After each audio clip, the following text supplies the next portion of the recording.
by our social media expert, John McCulley. He's talking about the biggest social media news from the first quarter of 2016.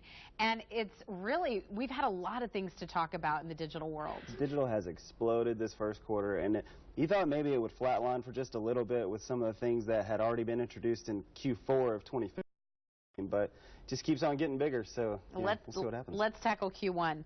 Apple versus the FBI. This is a big one. It's a huge deal because it's really establishing the argument between the digital world and the practical world about being give them the data or protect us from the government. Which is the real argument? What are we really looking for here? And Apple and the government are going to set a precedent for the way that technology production looks in the future and the way that software production looks. So we'll see what happens, but it really looks like it's going to go on for a little while, and there's going to be a whole lot of opinions on both sides. Do you think Apple is taking the stance that they have to take in this? I think so for a company that's in digital. We'll see what they end up doing. It's still not. They still haven't made it very clear what they have to do to make the iPhone become unlocked. There's a lot of speculation about the GovOS and things like that, but there's probably a simpler way out there. We'll see. Okay. Number 2, Twitter C-suite exodus. Yes. What is this? Everybody in Twitter's C-suite just left. What is the C-suite? The executive suite. The executive seat. All the Twitter executives. Jack Dorsey took over Twitter just a little while ago, taking over for Doug. And there were some speculation about what Jack was going to do when he first went there.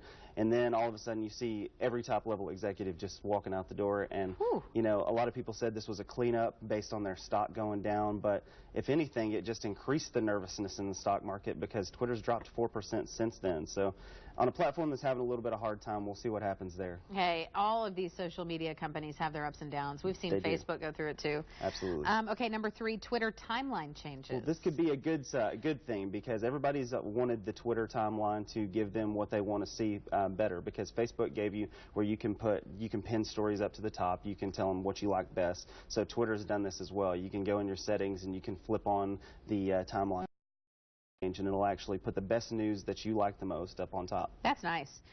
Okay, number 4, Facebook Live. Facebook Live. We talked about this one a while back, but it's still as popular as ever. You can jump on your profile right now, do live videos from whatever event you're at, whatever party you're at, share them with your family. They stay on your Facebook forever as long as you don't delete them. So this is a really cool feature that's going to get a ton of traction on Facebook. But just don't Facebook Live the wrong thing. No. That would be awkward. Yeah, it's just like that news we did last year. No public bathrooms and no places, no locker rooms, places you're not supposed to be.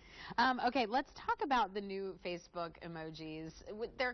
They kind of look like generic emojis. Like they're kind of weird looking, hard to adjust to. But are people liking this, you think? It's kind of split 50-50 right now. It's the new Facebook feature that everyone loves to hate. So we'll see where it goes in the future. I think it's a great thing though, because in the past with Facebook, if somebody posted that their dog passed away, the only options you had were to comment, like, or do nothing, which can be misconstrued in a whole lot of ways. So I'm really liking you have options there to really add some emotion to what you're doing. And I think you'll see this change the way the platform gets used because, there's a lot of psychology around the way we do social media. Well, people have complained for some time about there only being those 2 options, John. It seems like finally Facebook gives them what they want without putting just an outright dislike button. Sure, and everybody wanted the dislike button, which is kind of rude. It is kind of rude. Like, what if you just started disliking things that were meant to be happy? Then exactly. It was like, look, I got engaged. Dislike. That's awkward. So they kind of did it in a way where you're not making it so blatant. Exactly, and you're forced to think about it too, because I would cry with you, Abby. I love that. John, thanks so much for being here. We appreciate it. From Moxley Carmichael, always a pleasure. Thanks for having me.